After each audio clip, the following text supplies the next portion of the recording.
I got so much motherfucking design on right now. Break it down, bring it back, make it clap. I got 3 old thoughts, new guap, where that thing. Bitches on my line, and you know they come strapped. Hold up, what it not, 45, scope it catch like, whoa. How you fucking with these hoes? Assalamualaikum warahmatullahi wabarakatuh. Perkenalkan, nama saya Syaridatul Mardiah Damanik dengan NIM 1208082266657. Di sini saya sebagai moderator perwakilan dari kelompok 3 dengan materi pembahasan kami adalah pengaruh cekaman salinitas. Baik, sebelum masuk ke penjelasan materi, saya akan menyampaikan apa itu salinitas. Salinitas adalah keadaan garam yang terlarut dalam jumlah berlebihan atau dalam jumlah banyak, sehingga dapat mengakibatkan dampak buruk bagi pertumbuhan tanaman. Nah, apabila semakin tinggi faktor dari salinitas ini, maka akan sangat berdampak buruk terhadap pertumbuhan tanaman. Baik, penjelasan materi selanjutnya akan disampaikan oleh Tri Sudana Rambe. Kepadanya dipersilakan. Baik, terima kasih kepada moderator. Nah, di sini saya akan menjelaskan tentang pertumbuhan tanaman pada tanah salin. Tumbuhan yang hidup di lahan salin menghadapi 2 masalah utama, yaitu dalam hal memperoleh air tanah yang potensial airnya lebih negatif dan dalam mengatasi konsentrasi tinggi ion natrium dan klorida yang kemungkinan beracun. Nah, potensial air tanah yang lebih negatif akan memacu air keluar dari jaringan sehingga tumbuhan kehilangan tekanan turgor. Berlimpahnya Na positif dan Cl- dapat mengakibatkan ketidakseimbangan ion, sehingga aktivitas metabolisme dalam tubuh tumbuhan menjadi terganggu. Kondisi yang membahayakan bahkan dapat menyebabkan kematian tersebut akan memacu tumbuhan untuk beradaptasi demi meningkatkan ketahanannya. Adaptasi itu dapat ditunjukkan dengan terbentuknya molekul-molekul tertentu di dalam sel, seperti prolin dan berbagai asam amino bebas lainnya yang berperan dalam peningkatan ketahanan terhadap cekaman garam. Tanggapan tersebut bervariasi tergantung spesies tumbuhan, derajat dan lamanya cekaman. Nah, untuk pertumbuhan tanaman, nilai EC atau Electrical Conductivity pada ekstrak tanah jenuh dinilai sebagai indikator yang belum tepat. Karena yang pertama, konsentrasi aktual garam pada permukaan akar dapat jauh lebih tinggi dibanding tanah di sekitarnya. Dan yang kedua, karakter EC hanya dari kandungan garam total, bahkan bukan menunjuk pada komposisinya. Walaupun NaCl yang dominan, garam yang lain pun mungkin dalam konsentrasi tinggi dan dengan komposisi yang beragam tergantung pada asal dari air salin itu dan kelarutannya. Nah, ada kendala utama pertumbuhan tanaman pada kondisi kadar garam tinggi. Ada 3 hal, yaitu yang pertama, defisit air atau stres air yang ditimbulkan oleh rendahnya potensial air dari media tumbuh. Yang kedua, toksisitas ion akibat serapan berlebihan ion natrium dan klorida. Dan yang ketiga, ketidakseimbangan nutrisi akibat inhibisi dari serapan ion dan atau transport ke pucuk serta kesesuaian distribusi mineral nutrisi pada internal, terutama kalsium.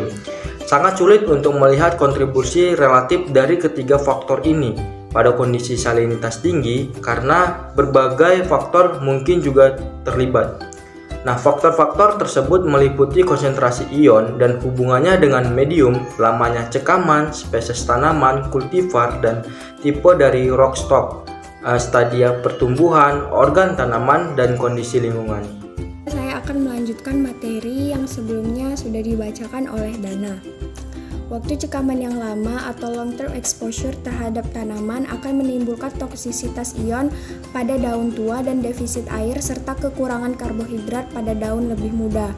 Contoh-contoh berikut yaitu defisit air, toksisitas ion, dan ketidakseimbangan nutrisi menjelaskan kemungkinan bekerjanya ketiga kendala tersebut dan juga memberikan gambaran betapa sulitnya membuat kesimpulan umum tentang pengaruh salinitas. Yang pertama, defisit air. Sebagai hal umum, bahwa pertumbuhan pucuk lebih terhambat dibandingkan dengan akar pada saat tanaman ditanam pada kondisi salin. Walaupun perpanjangan akar bisa saja secara mendadak terhenti dengan perlakuan garam tinggi dengan kalsium rendah, kebanyakan respon yang cepat dari turunnya laju perpanjangan daun berkaitan dengan perubahan dari status air daun. Bila perlakuan dihentikan dan kembali pada kondisi normal, laju perpanjangan daun kembali pada laju sebelum diperlakukan dengan garam. Ini menunjukkan bahwa defisit air adalah alasan utama terjadinya reduksi di dalam pertumbuhan dibanding oleh toksisitas ion. Yang kedua, toksisitas ion.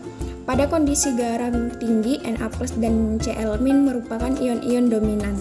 Walaupun Cl- merupakan hara mikroesensial bagi tanaman tingkat tinggi dan Na+ merupakan nutrisi penting bagi tanaman halofita dan C4, konsentrasi Na+ dan C- pada kondisi salin jauh melampaui kebutuhan dan menimbulkan toksisitas bagi tanaman yang tergolong tidak toleran.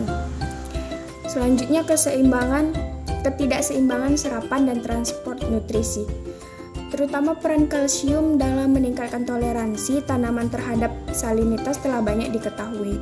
Penggunaan kapur adalah cara yang biasa dilakukan pada reklamasi lahan salin sodik dan sodik.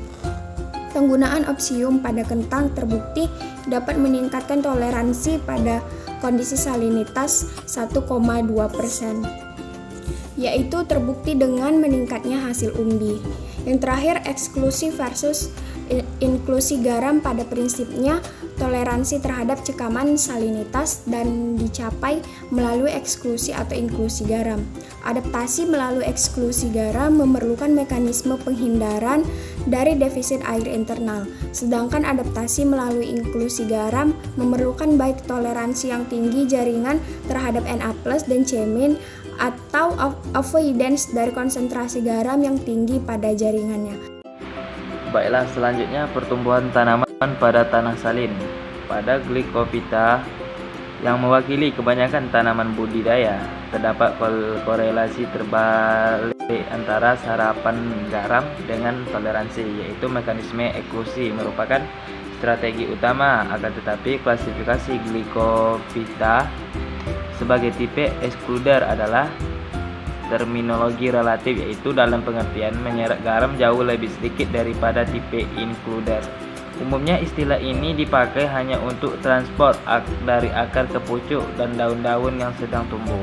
Pada tanaman gandum, daya toleransi tampaknya berkaitan erat dengan kemampuan dalam restrikasi serapan Na+ dan transpornya ke pucuk. Banyak kemajuan telah dibuat dalam pemuliaan tanaman dengan hibridisasi dan introduksi genom dari tanaman toleransi diploid dan memproduksi tipe hexaploid sintetik. Berbeda dengan daya selektivitasnya terhadap kation, dalam hal ini Na+ genom D tidak mempunyai pengaruh terhadap akumulasi Cl- di pucuk. Selanjutnya, cekaman salinitas terhadap fotosintesis, respirasi, dan transpirasi.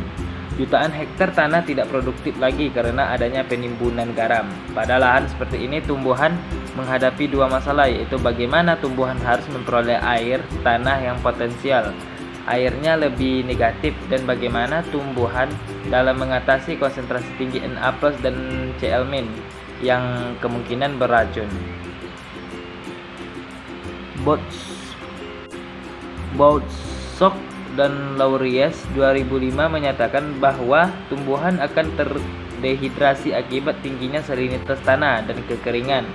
Kondisi ini menyebabkan tumbuhan mengalami tekanan hiperosmosis yang ditandai dengan kekurangannya tekanan turgor dan hilangnya air dari jaringan. Nah, berlimpahnya Na+ dan Cl- dapat mengakibatkan ketidakseimbangan ion sehingga aktivitas metabolisme tumbuhan terganggu. Nah, salinitas dan luas daun biasanya merupakan hubungan yang meningkatnya salinitas. Kehilangan air pertanaman melalui transpirasi juga berkurang. Tidak hanya luas daun, juga fiksasi CO2 neto per unit luas daun juga dapat berkurang, sedangkan respirasi meningkat. Laju yang rendah dari fiksasi dapat berkurang, sedangkan respirasi meningkat. Laju yang rendah dari fiksasi CO2 neto selama periode cahaya mungkin disebabkan oleh defisit air dan penutupan stomata secara parsial. Kehilangan turgor dari sel mesofil, yaitu karena akumulasi garam pada apoplas atau secara langsung karena toksisitas ion. Baik, selanjutnya dilanjutkan oleh rekan. Baiklah, saya Sururi Mustafa akan melanjutkan materi. Salinitas juga dapat meningkatkan respirasi sel akar yang memerlukan karbohidrat yang banyak untuk mempertahankan respirasi dalam kondisi salin. Tingginya kebutuhan karbohidrat diduga ditimbulkan dari adanya kompartementasi ion, sekresi ion, atau perbaikan dari kerusakan seluler. Kenaikan karbon dioksida di atmosfer di atas normal dapat meningkatkan laju fotosintesis dan dapat memegang peran penting dalam kondisi salinitas. Untuk tanaman yang tumbuh dalam kondisi salin, mungkin harus mengkompensasi untuk turunnya pembukaan stomata, luas daun, dan lebih tingginya laju respirasi yang pada gilirannya dapat meningkatkan toleransi secara nyata seperti ditemukannya pada tomat. Cekaman salinitas terhadap bobot basah dan bobot kering. Lama pemberian NaCl juga berpengaruh terhadap laju pertumbuhan jagung. Pada bobot basah dan bobot kering, pengaruh NaCl yang semakin kering mempengaruhi NaCl yang konsentrasinya tinggi, menurunkan bobot basah dan bobot kering. Perbandingan antara bobot basah ini konsentrasinya 0% dengan 1% adalah 3:1, sedangkan pada bobot kering 2:1. Dan semakin tinggi konsentrasi NaCl, semakin menurunkan bobot basah dan bobot kering tanaman jagung. Semakin meningkatnya konsentrasi NaCl menyebabkan meningkatnya NaCl+ dan Cl- yang terserat dalam jaringan yang kemudian akan menghambat metabolisme dalam tumbuhan jagung. Selanjutnya, cekaman salinitas terhadap sintesis protein. Hasil penelitian Lubis 2008 terhadap bobot kering pada tanaman jagung semakin menurun seiring dengan meningkatnya konsentrasi NaCl yang diberikan. Demikian pula kandungan protein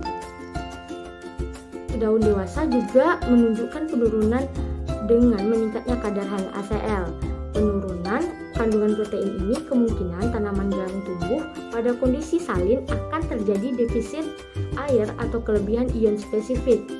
Pengaruh NaCl terhadap sintesis protein diduga karena toksisitas Cl- pada tanaman yang sensitif atau peka, sedangkan pada tanaman yang lebih toleran lebih diakibatkan oleh ketidakseimbangan Na+ atau K+.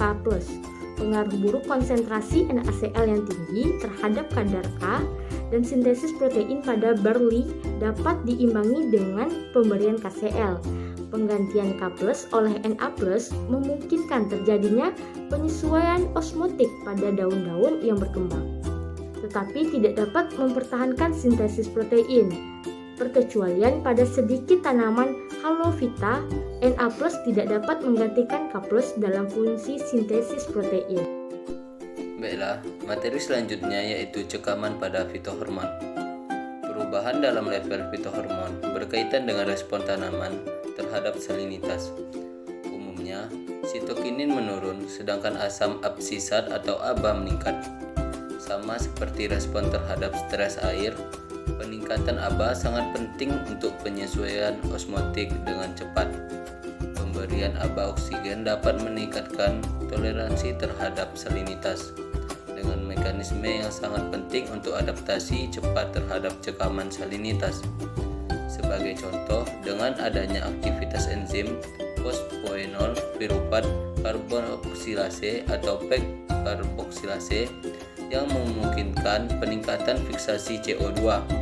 Beberapa laporan menunjukkan bahwa aplikasi sitokinin mengurangi senses daun yang diakibatkan oleh cekaman salinitas. Tampaknya, penghambatan pertumbuhan tanaman oleh garam tersebut paling tidak sebagian disebabkan oleh produksi hormon tanaman yang tidak cukup akibat ketidaksesuaian serapan hara dan penggunaannya. Demikian dari saya kembalikan ke moderator. Baiklah, saya akan melanjutkan materi yang telah disampaikan tadi, yaitu tentang cekaman terhadap sistem kompartementasi. Kondisi cekaman tersebut tentu membahayakan sehingga tumbuhan akan bereaksi untuk meningkatkan ketahanan agar keberlangsungan hidupnya dapat terjaga. Reaksi tersebut bervariasi tergantung pada spesies, derajat, dan lama cekaman salinitasi. Salah satu contoh reaksi ketahanan yang lazim ditemui adanya overexpresi gen Na+, atau H+ antipod pada tumbuhan yang sedang tersekam salinitasi. Mekanisme Na+ dan H+ antipod berfungsi untuk membuang Na+ keluar sel ataupun ke dalam vakuola sehingga tumbuhan untuk sementara dapat terhindar dari keracunan.